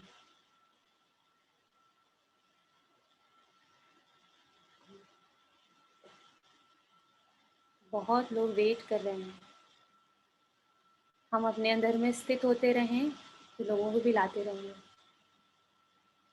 और ऐसा नहीं, जीवन तो उत्सव है ही, पर समय नहीं है कि हम बाहर की चीज़ों में पड़े। मज़ा तो अपने अंदर का है ना, बाहर की चीज़ों में तो हमने देख ही लिया कितना मज़ा आता है, अंदर का मज़ा जो है वो मज़ा है। तो अब बस इसी पे थोड़ा सा ध्यान रखें हम बार बार ना, कि अब बहुत हो गई इधर उधर, बहुत सारी चीज़ें हैं जो मन पे बार बार ग्रिप करती हैं, बार बार उसको छोड़ते जाना, leaving it again and again and again and again. अपने अपने राम, आओ मिलो राम, राम से मिलना है अभी, बहुत हो गई बाहर की यात्रा। इस कथा का एक एक भी बार ये पर्पस नहीं है कि आपका एंटरटेनमेंट हो, I am very clear on this. पर हाँ, कुछ अंदर में खिल हिल जाए, क्योंकि कथा तो आप एंटरटेनमेंट के लिए यूट्यूब पे लगाएंगे, बहुत तर्क वितर्क के लिए साइंटिफिक फैक्ट्स के साथ भी लगाएंगे, वो मिल जाएगा। बट ये प्रयोजन है कि यस हमारी लाइफ बेटर बने, कुछ सीख जो है मैनेजमेंट की, प्रैक्टिकलिटी की, वो मिले, और सबसे ज़्यादा जो अंदर में जो है ना बैठा हुआ कुछ, वो हिले। यही प्रयोजन है इस कथा। The only and only purpose of singing is glory is this. Otherwise तो कितनी बार हमने सुना ही है, कम से कम टीवी पे तो देख ही लिए रामायण।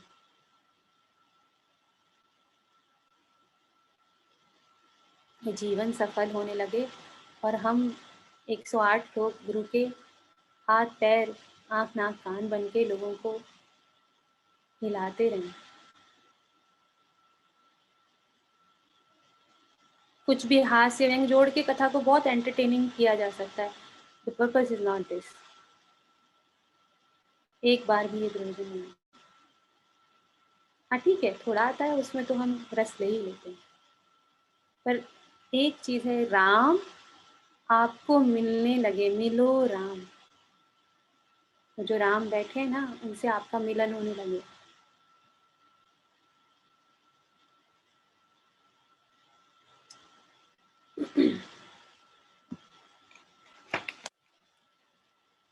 तो वहाँ पर आगे श्रृंगेरपुर से आगे एक और प्रसंग हम छोटा सा ले लेते हैं केवट जी का। श्रृंगेरपुर से आगे जब लौटते हैं तो लौटते नहीं, आगे जा रहे हैं तो गंगा जी पड़ती हैं। अब गंगा पार करनी है, तो गंगा पार करनी है तो क्या करें?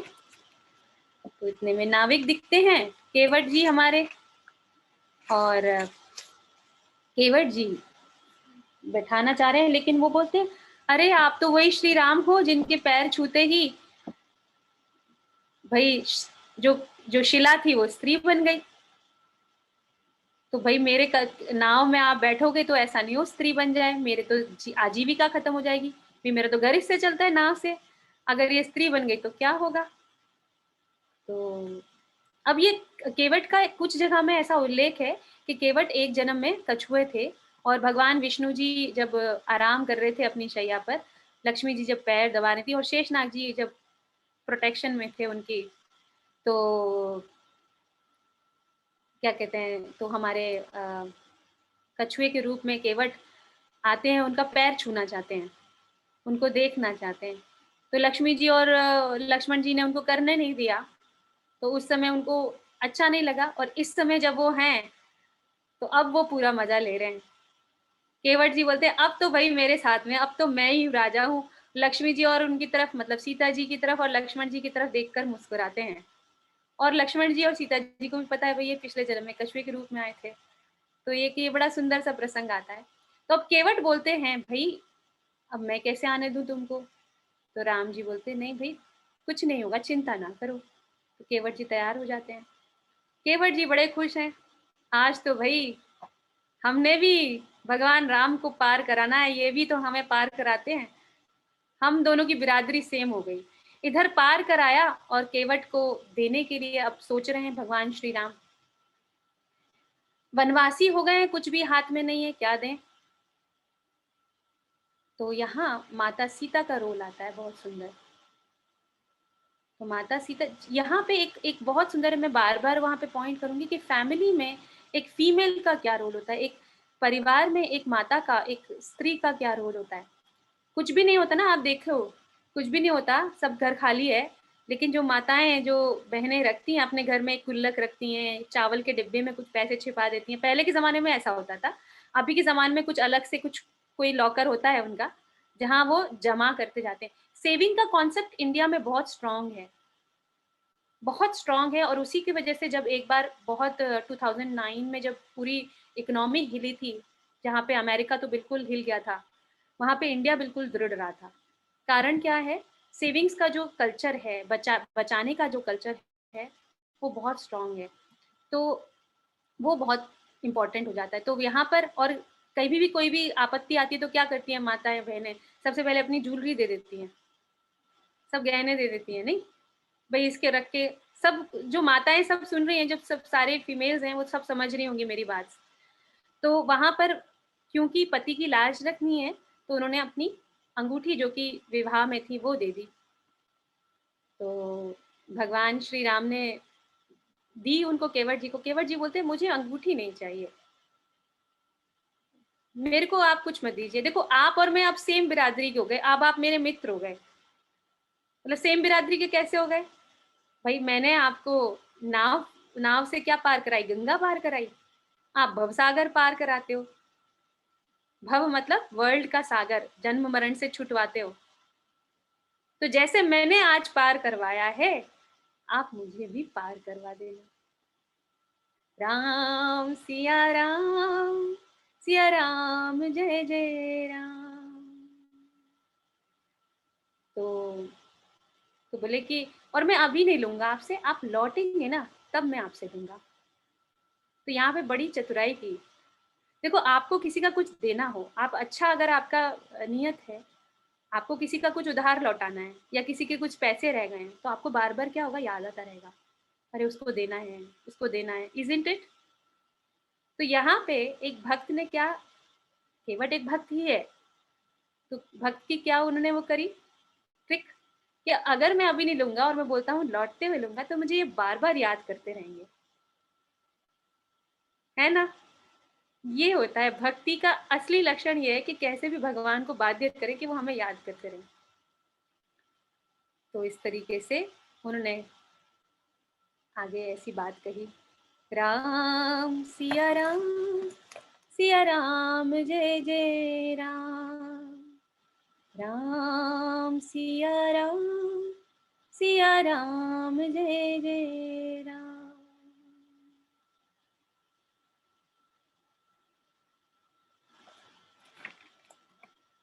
और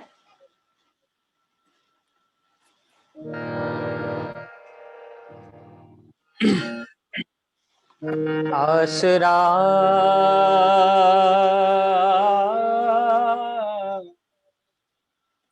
आसरा इस जहां का मिले ना मिले, आसरा इस जहां का मिले ना मिले, मुझको तेरा सहारा सदा चाहिए। आसरा इस जहां का मिले ना मिले, मुझको तेरा सहारा सदा चाहिए। आसरा इस जहां का मिले ना मिले, मुझको तेरा सहारा सदा चाहिए। आसरा इस जहां का मिले ना मिले, मुझको तेरा सहारा सदा चाहिए।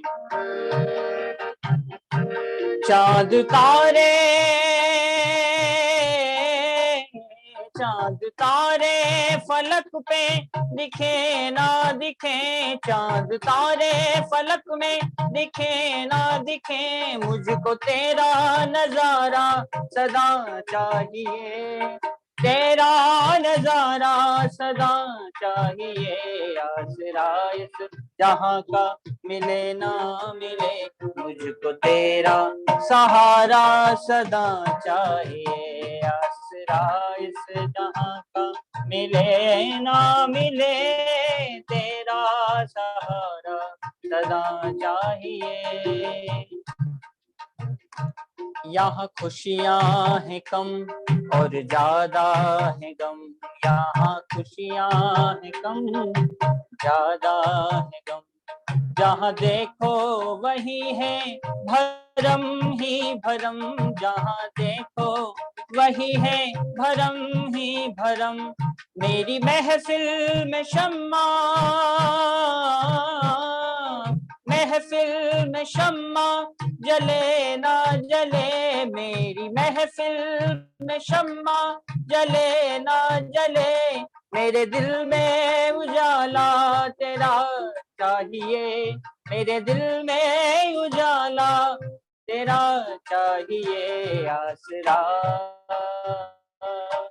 आसरा इस जहां का मिले ना मिले, मुझको तेरा सहारा सदा चाहिए। आसरा इस जहां का मिले ना मिले, मुझको तेरा सहारा सदा चाहिए। मेरी धीमी है चाल और पथ है विशाल, मेरी धीमी है चाल और पथ है विशाल, हर कदम पर मुसीबत है तू ही संभाल, हर कदम पर मुसीबत है तू ही संभाल। पैर मेरे थके हैं, पैर मेरे थके हैं, चले ना चले, पैर मेरे थके हैं, चले ना चले, मेरे दिल में इशारा तेरा चाहिए, मेरे दिल में इशारा तेरा चाहिए। आसरा आसरा इस जहां का मिले ना मिले, मुझको तेरा सहारा सदा चाहिए। आसरा इस जहां का मिले ना मिले, मुझको तेरा सहारा सदा चाहिए। कभी वैराग है कभी अनुराग है, कभी वैराग है कभी अनुराग है, यहाँ बदले है माली वही बाग है, यहाँ बदले है माली वही बाग है। मेरी चाहत की दुनिया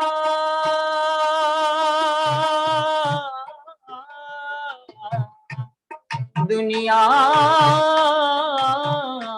मेरी चाहत की दुनिया बसे ना बसे, मेरी चाहत की दुनिया बसे ना बसे, मेरे दिल में बसेरा तेरा चाहिए, मेरे दिल में बसेरा तेरा चाहिए।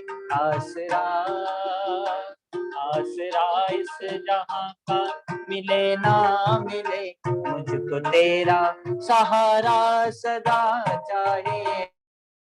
आसरा इस जहां का मिले ना मिले, मुझको तेरा सहारा सदा चाहिए। चाँद तारे फलक पर दिखे ना दिखे, चाँद तारे फलक पर दिखे ना दिखे, मुझको तेरा नजारा सदा चाहिए, मुझे तेरा नजारा सदा चाहिए। आसरा इस जहां का मिले ना मिले, मुझको तेरा सहारा सदा चाहिए। आसरा इस जहां का मिले ना मिले, मुझको तेरा सहारा सदा चाहिए, मुझको तेरा सहारा सदा चाहिए, मुझको तेरा सहारा सदा चाहिए।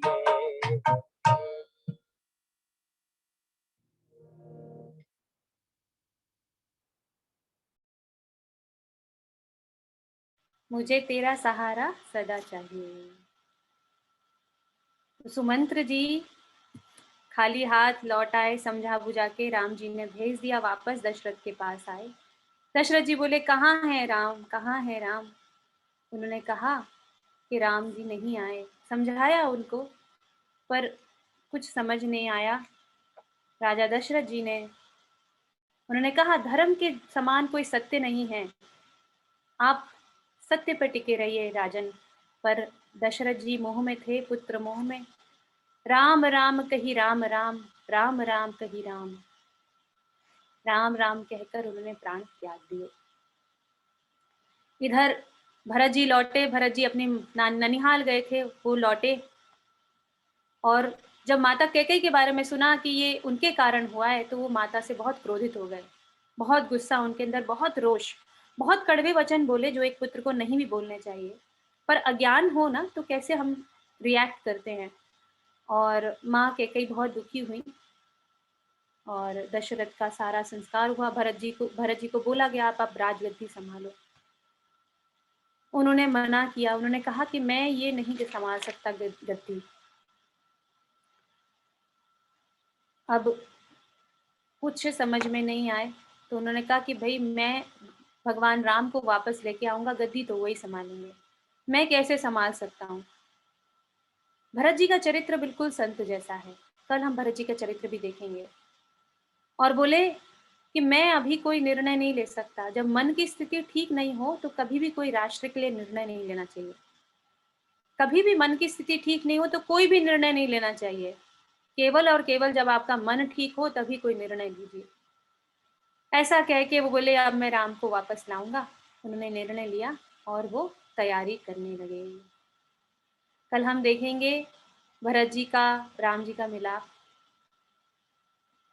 माता शबरी का प्रसंग, उससे पहले सीता जी का हरण, सब कुछ देखेंगे कल।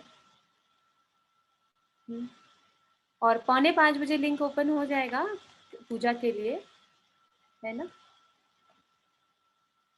तो आज हम एक ही चीज को रखते हैं, राम और सीता का आज मिलन हुआ है, पुरुष और प्रकृति साथ में चल रहे हैं। देह वासना टूटी है, तो देह के लिए जो वासना हमारे अंदर में बहुत ज्यादा है उसको देखेंगे, बस प्रार्थना रखते हैं कि वो खत्म होने लगे। आंखें बंद करते हैं, मन ही मन प्रार्थना रखते हैं गुरु के चरणों में, श्री राम जी के चरणों में। ये जो देह पर जो इतना मन टिका हुआ है और बाकी जो 6 लेयरों में जो मन टिका हुआ है वो छूटता जाए।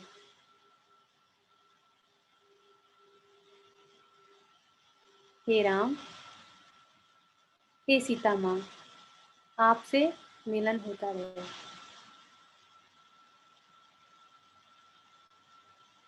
कृपा करके आपके स्वरूप को हमें अनुभव में देखें।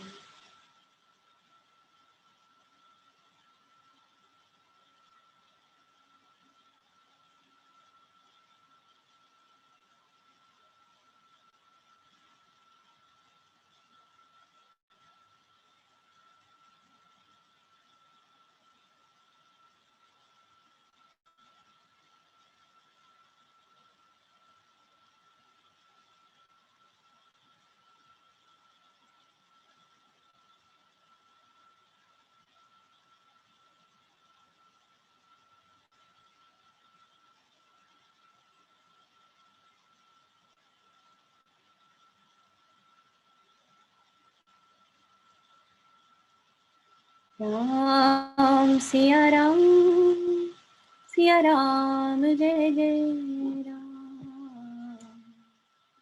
राम सिया राम, सिया राम जय जय राम। जय गुरुदेव, जय श्री राम। आरती की तैयारी करें। गुरुदेव का इवेंट भी रहेगा, तो यहाँ पे हम शेयर कर सकते हैं ना सुधा जी? आप सब लोग आरती की तैयारी कर लें। आप मेडिटेशन की बात करेंगे? हाँ, मेडिटेशन 7:15 7:30 बजे है ना? 7 बजे। इवेंट अभी शुरू हो जाएगा। हाँ, इवेंट अभी शुरू हो जाएगा ना। हाँ, यहीं पे शेयर करना है। यहाँ पे कर सकते हैं हम लोग शेयर ना। कुछ लोग रुकना चाहेंगे शायद ना। आप लोग अगर रुकना चाहते हैं तो यहाँ पे शेयर कर देंगे इसी लिंक पर।